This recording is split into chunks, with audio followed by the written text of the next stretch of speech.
سیدیا معزز سامعین، آج کی یہ تقریب سعید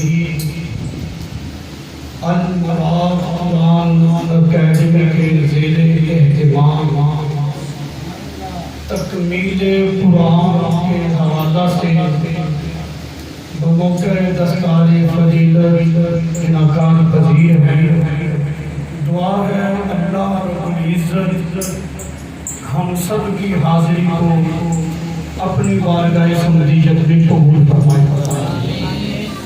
سب سے پہلے تو مبارکباد کے مستحق ہیں اہل خانہ، جنہوں نے اللہ کے قرآن کی تعلیم کے لیے قبلہ قاری صاحب حافظ عاقب صاحب کے لیے یہ اہتمام کیا، اور جنہوں نے اپنی پرزور محنتوں کے ساتھ آج نتیجہ آپ کے سامنے رکھا ہے کہ یہ چھوٹے چھوٹے بچے جن کی طبیعتوں سے میں اور آپ بخوبی واقف ہیں، سارا گاؤں ایک طرف ہو، بچوں کو کوئی سنبھال نہیں سکتا، لیکن میں جب سے بھی آیا ہوں یہاں پہ تو میں نے دیکھا ہے کہ ایسی ترتیب کے ساتھ اور ایسا نظم و ضبط اللہ تعالیٰ قبلہ حافظ صاحب کی عمر میں، ان کی محنت میں، ان کے علم میں،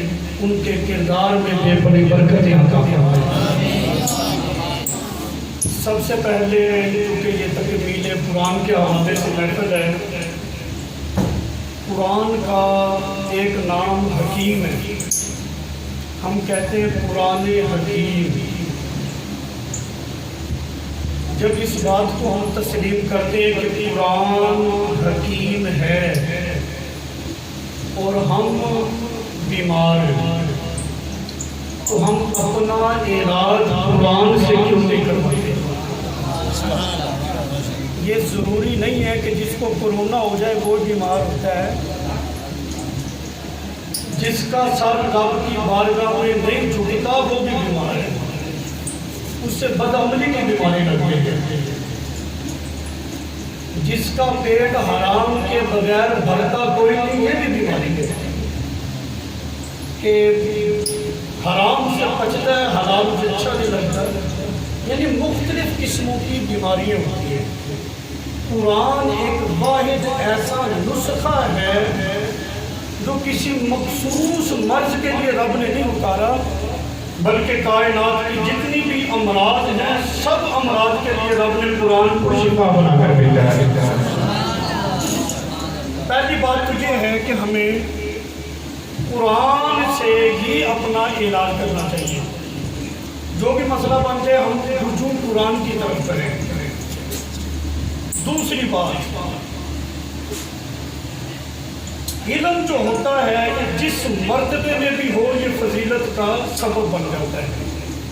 میں نے بڑے بڑے ظالم دیکھے ہیں، بڑے بڑے متکبر دیکھے ہیں، قبلہ قاری صاحب ایسے لوگ بھی میں نے دیکھے کہ جن کا سر رب کی بارگاہ میں بھی نہیں جھکتا، لیکن وہی سر میں نے نائی کے سامنے جھکتے ہوئے دیکھا ہے،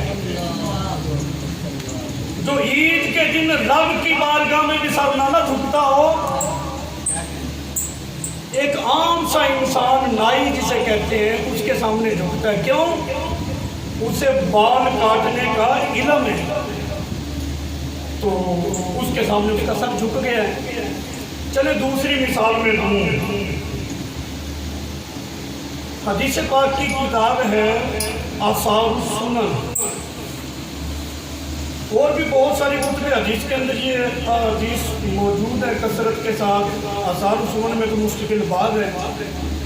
یہ کتا جو ہوتا ہے نا، کتا اگر کسی چیز پہ منہ ڈال دے تو اس کے پاک کرنے کا طریقہ نبی کریم علیہ السلام نے ارشاد فرمایا کہ 3 مرتبہ پانی سے دھو دو، پھر چوتھی مرتبہ اس کو مٹی سے مانجا جائے، پھر جا کر وہ پاک ہوتا ہے۔ بعض روایات میں یہ کہ 6 مرتبہ اس کو دھویا جائے، 7ویں مرتبہ مٹی سے مانجا جائے۔ بہرحال مختلف روایات ہیں۔ پھر جا کر اس کے جراثیم ختم ہوتے ہیں۔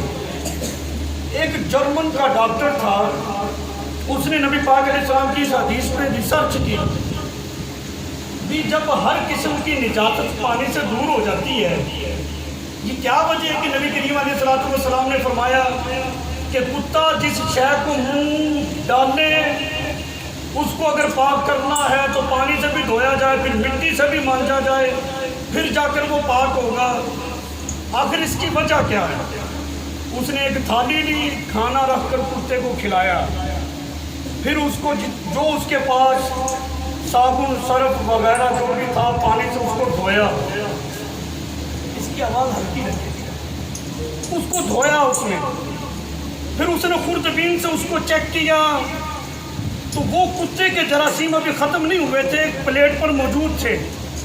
پھر اس نے نبی کریم علیہ السلام کی حدیث پہ عمل کیا، اس نے مٹی لی، مٹی کے ساتھ اس برتن کو مانجا، پھر دوبارہ خوردبین سے دیکھا تو وہ بالکل پاک ہو چکا تھا، کوئی بھی جراثیم اس پر باقی نہیں تھا۔ اس نے اس مٹی کو اٹھایا، اپنی لیبارٹری میں لے گیا، چیک کیا تو قدرتی طور پر مٹی کے اندر نوشادر کے اجزاء ہوتے ہیں جس میں اللہ تعالیٰ نے یہ صلاحیت رکھی ہے کہ وہ بڑے سے بڑے جراثیم کو بھی ختم کر دیتا ہے۔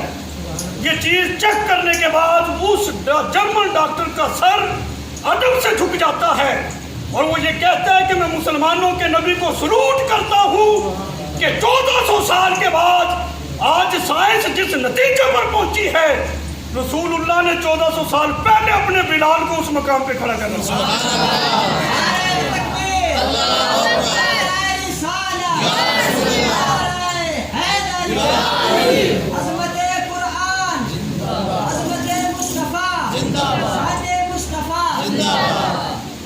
یہ آپ نے حدیث سنی، پھر اس پر جو مختصر تبصرہ تھا۔